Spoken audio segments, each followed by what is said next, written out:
Hi, hello, namaste. My name is Deepthi and I'm the digital marketing intern at ODMT. నేను ఈరోజు మీ ముందుకి ఇంకొక మంచి ఫేస్ వీడియోతో మీ ముందుకు వచ్చానండి, which is networks of Google ads. Google ads యొక్క నెట్వర్క్స్ గురించి చెప్పడానికి నేను మీ ముందుకు వచ్చాను. దీనికంటే ముందుగా నేను ఇంతకు ముందే లింక్డ్ఇన్లో స్ట్రక్చర్ ఆఫ్ గూగుల్ యాడ్స్ అని చెప్పేసి ఒక 10 seconds వీడియో అప్లోడ్ చేశానండి, MP4 వీడియో. ఒకసారి అది కూడా చెక్ చేసి ఇది చూడండి. నేను ఇప్పుడే ఈ వీడియో షూట్ చేసిన తర్వాత నేను తీసుకువెళ్ళి లింక్డ్ఇన్లో అప్లోడ్ చేస్తాను. అండ్ నేను నిన్నటి వీడియోలో వాట్ ఈజ్ గూగుల్ యాడ్స్ గురించి నేను మీకు బ్రీఫ్గా ఎక్స్ప్లెయిన్ చేశాను. ఈరోజు నెట్వర్క్స్ ఆఫ్ గూగుల్ యాడ్స్ గురించి ఎక్స్ప్లెయిన్ చేస్తాను అండి. అండ్ నేను లాస్ట్ చెప్పాను కదండి, స్ట్రక్చర్ ఆఫ్ గూగుల్ యాడ్స్ చేశానని చెప్పేసి దాని గురించి నేను చిన్న ఇంట్రడక్షన్ చెప్పి దాని తర్వాత నెట్వర్క్స్ ఆఫ్ గూగుల్ యాడ్స్ గురించి ఎక్స్ప్లెయిన్ చేస్తాను. ఫస్ట్ గూగుల్ యాడ్స్ గురించి నేను నిన్న చెప్పాను. ఇప్పుడు స్ట్రక్చర్ ఆఫ్ గూగుల్ యాడ్స్ గురించి చెప్తాను. స్ట్రక్చర్ ఆఫ్ గూగుల్ యాడ్స్ అంటే ఏం లేదండి, మనము స్ట్రక్చర్ ఆఫ్ గూగుల్ యాడ్స్ చేయాలంటే గూగుల్కి సంబంధించిన ఏ టూల్ని వాడాలన్నా, ఏ ప్రొసీజర్ వాడాలన్నా కానీ మనము జీమెయిల్తో లాగిన్ అయి ఉండాలి, which is the first thing. And the second one is one Gmail ఐడితో మనం 20 అకౌంట్స్ని క్రియేట్ చేసుకోవచ్చు అన్నమాట. So and the third one is ఇందులో కీవర్డ్స్, యాడ్ గ్రూప్స్ అని వస్తాయి. దాని గురించి నేను ఇప్పుడు ఎక్స్ప్లెయిన్ చేస్తాను. కీవర్డ్స్ అంటే విచ్ వీ టార్గెట్, మనము మన వెబ్సైట్ కానీ మన బ్లాగ్స్ కానీ గూగుల్కి సబ్మిట్ చేసేటప్పుడు కీవర్డ్స్ని మనం కొన్ని ర్యాంక్ చేస్తూ ఉంటాం కదండి. గూగుల్కి చెప్తాం కదా, గూగుల్ ఈ పర్టికులర్ కీవర్డ్స్తోనే నేను గూగుల్ మీద ర్యాంక్ అవ్వాలి అని చెప్పేసి గూగుల్కి మనం కొన్ని కీవర్డ్స్ అని చెప్పేసి ఇస్తాము. సో ఆ కీవర్డ్స్ కూడా ఈ గూగుల్ యాడ్ స్ట్రక్చర్లో లింక్ అయి ఉంటుంది. అండ్ కొత్త వన్ ఈజ్ యాడ్ గ్రూప్ అండి. యాడ్ గ్రూప్ అంటే ఏం లేదండి, మనము మన బ్లాగ్స్లో టైటిల్ అండ్ డిస్క్రిప్షన్ ఇచ్చాము, మీకు గుర్తుందా? సేమ్ అలానే ఇక్కడ కూడా మనము టైటిల్ అండ్ డిస్క్రిప్షన్ ఇస్తాము. ఈ keywords, title and description, campaign 1, campaign 2 అని ఉంటుంది. మనం ఏ ఊర్లలో, ఏ కంట్రీస్లో ఆర్ ఏ సిటీస్లో మనము క్యాంపెయిన్ చేయాలనుకుంటున్నాము అంటే మన యొక్క యాడ్స్ అనేది ఎక్కడెక్కడైతే మనం చూపించాలి అనుకుంటున్నామో వాటిని క్యాంపెయిన్స్ అంటారు. క్యాంపెయిన్స్ అంటే లొకేషన్ విచ్ వి టార్గెట్ అనమాట. సో మనం ఎక్కడెక్కడైతే మన యాడ్స్ని చూపించాలి అనుకుంటామో మనము దాన్ని కూడా గూగుల్ యాడ్ స్ట్రక్చర్లో ఇంక్లూడ్ చేసుకోవచ్చు అనమాట. This is the briefly explained about Google ad structure. నేను ఆల్రెడీ లింక్డ్ఇన్లో వీడియో పెట్టాను, మీరు చూస్తే మీకు ఈజీగా అర్థమైపోతుందండి. And the next topic is networks of Google ads. Google ads యొక్క నెట్వర్క్స్ అయితే ఉన్నాయండి, ఒక 5 ఉంటాయి, మెయిన్గా 5 ఉంటాయి. First one is search, next one is display, third one is video, fourth one is mobile, fifth one is shopping. ఈ 5కి సంబంధించింది నేను ఇప్పుడు మీకు ఎక్స్ప్లెయిన్ చేస్తాను. ఫస్ట్ వచ్చేసి సర్చ్ నెట్వర్క్ అండి.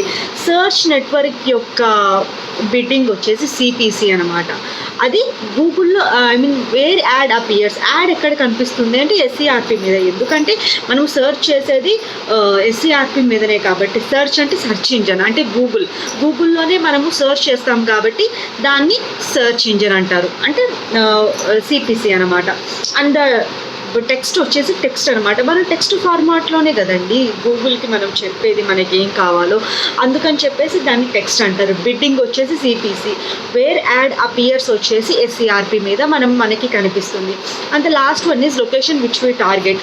మనం ఎక్కడెక్కడ location, keywords which we target. Keywords అంటే మనం ఎక్కడెక్కడ చేస్తాము, ఇందాకనే చెప్పాను క్యాంపెయిన్ అని చెప్పేసి. ఫస్ట్ వచ్చేసి లొకేషన్, నెక్స్ట్ వచ్చేసి కీవర్డ్స్. లొకేషన్ని బట్టి, కీవర్డ్స్ని బట్టి ఈ సర్చ్ నెట్వర్క్ అనేది మనము వాడుకోవచ్చు. And the second one is display network. Display network యొక్క టైప్ వచ్చేసి ఇమేజ్ ఉంటుంది, వీడియో కూడా ఉంటుంది. అప్పుడు చిన్న గిఫ్ట్స్ అని ఉంటాయి చూడండి మనకి వాట్సాప్లో, అందుకని సేమ్ అలానే గిఫ్ట్స్ లాగా ఎప్పుడో ఒకసారి రేర్ సినారియోస్లో గిఫ్ట్స్ కూడా ఉంటాయి. Most of the time image అయితేనే ఉంటుందండి. అండ్ టైప్ వచ్చేసి CPM అనమాట, అంటే కాస్ట్ పర్ మైల్ అంటే 1 mile is equal to 1000 impressions అనమాట. అంటే 1000 టైమ్స్ ఎవరైతే మన యాడ్ని చూస్తారో అప్పుడు మన డబ్బులు అనేది కట్ అవుతాయి. దాన్ని అందుకనే CPM అని అంటారు. వేర్ యాడ్ అపియర్స్ అంటే వెబ్సైట్లోనే. వెబ్సైట్ అంటే ఇప్పుడు NDTV కూడా వెబ్సైట్. NDTVలో కూడా మన యాడ్ని చేయాలి అనుకుంటున్నాం. అది దేనికి సంబంధించిన యాడ్? గూగుల్ యాడ్స్కి సంబంధించిన యాడే కదా. దాన్ని GDPW అంటారు, అంటే Google platform and Google display platform అని చెప్పి అంటారు అండి. అండ్ ద లాస్ట్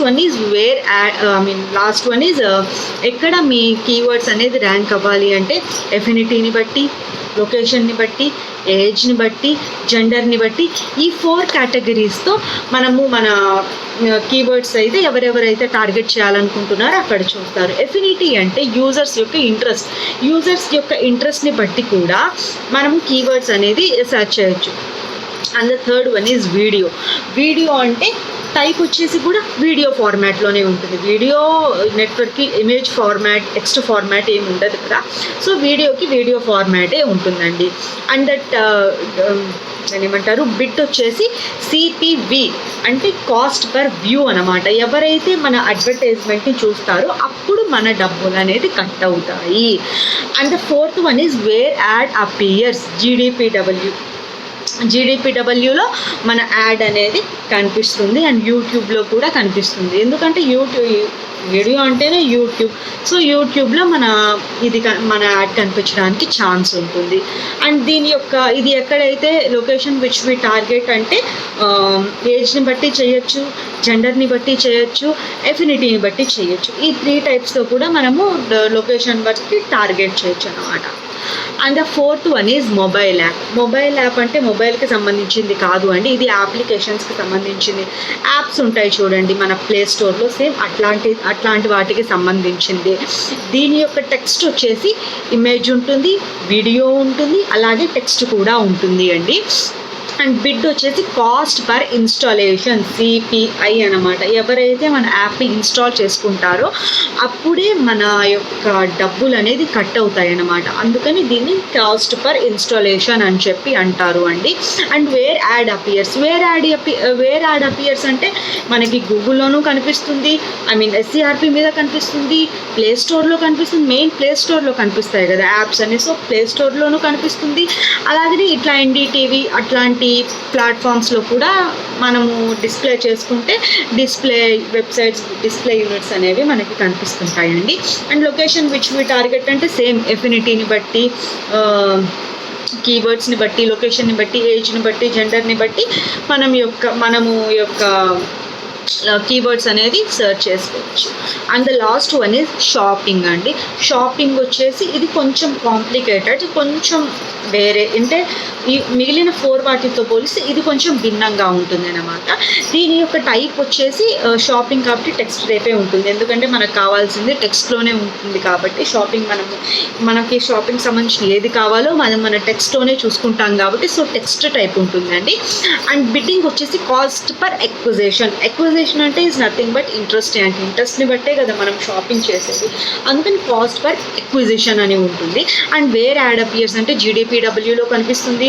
మనకు షాపింగ్ యాప్స్ ఎక్కడ కనిపించవండి, ఎక్కడ కనిపించినా కానీ మనకు షాపింగ్ యాప్సే కనిపిస్తుంటాయి. జీడిపిడబ్ల్యూలో కనిపిస్తుంది, ఇంకెక్కడికైనా ఇంకేదైనా మనం బ్రౌజ్ చేస్తున్నా కనిపిస్తుంది, ఇంకా ఎక్కడైనా కానీ మనకి కనిపిస్తుంది. అంటే ఇది ఒక్కటనే కాదండి, ఈ ఒక్క నెట్వర్క్ అనే కాదు.